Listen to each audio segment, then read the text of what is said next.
म्हणजे माझ्याबरोबर बसले होते समीर भाऊ, त्यांना सारखे फोन, साहेबांना सांगा राजीनाम्याचा तुम्ही उल्लेख करू नका. विचारा त्यांना, मी नाही केला उल्लेख, पण जे इंडिकेशन द्यायचं ते दिलं, मी लढणार. 2.5 महिन्यानंतर ज्या वेळेला एक सद्ग्रस्त समाजाविरुद्ध काहीतरी अर्वाच्य बोलले, त्यावेळेला मी सांगितलं मी राजीनामा दिला. नगरच्या मीटिंगमध्ये मी सांगितलं. प्रश्न जो आहे तो हा नुसत्या मंत्रिपदाचा नाही, प्रश्न तुमच्या अस्मितेचा आहे. श्रेष्ठत्व अनेक असतात, अनुभव हो तोही असतो, पण एखाद्या समाजासाठी घेऊन शेवटपर्यंत लढणारी माणसं आपल्याला पाहिजे.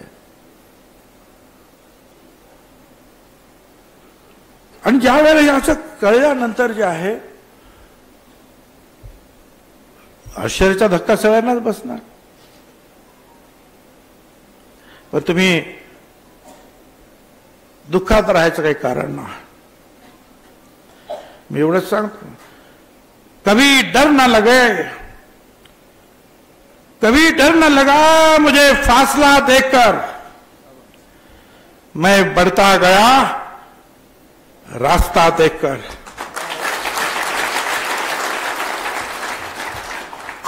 खुद ही खुद नजदीक आती गई मंजिल, मेरा बुलंद हौसला देखकर. हौसला तुम्हारा बुलंद रखो.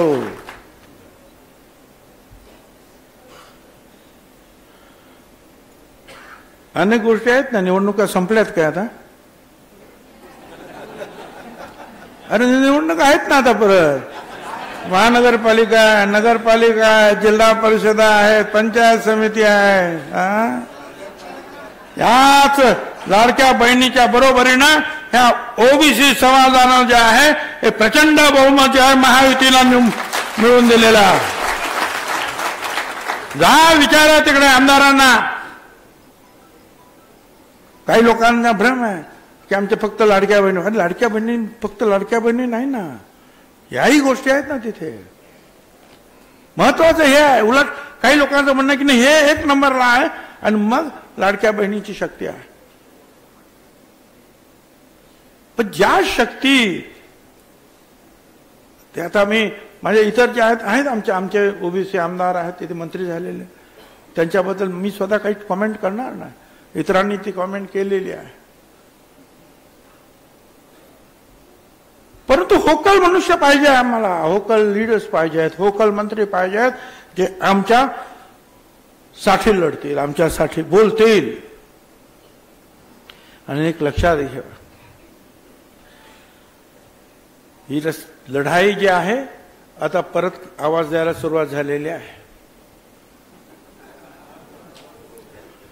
पण ही लढाई आमदार म्हणून जसं हाऊसमध्ये मी लढणार, त्याचप्रमाणे तिथे कितीही बंधन असली तरी रास्ता तो मेरा है.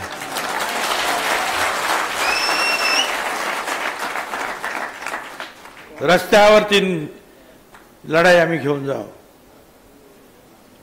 गावागावातून फोन येतातच आहे, जिल्ह्यातून फोन येत आहेत, राज्यातून फोन येत आहेत. उज्ज्वल साहब आओ, हम आपके साथ है, ताकत बढ़ाओ. आणि होय संघर्ष करो, हम तुम्हारे साथ हैं. आणि होय खरं आहे, मी संपूर्ण राज्यात जाणार आहे. आणि एवढंच नाही तर अनेक राज्यातून जाणार आहे आणि पुन्हा एकदा जो आहे ओबीसीचा एल्गार पुकारणार आहे.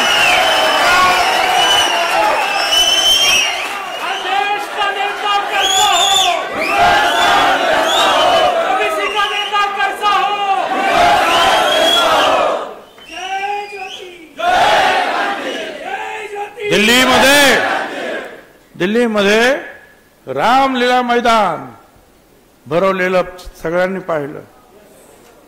अधिवेशन सुरू होतं. सगळ्या राजस्थान पासून मुंबई सगळे बिहार सगळे लोक, किती लोक आले. अख्खं मैदान फुल. पाऊस पडला तरी बसले त्याच्यामध्ये. पटना, बिहार,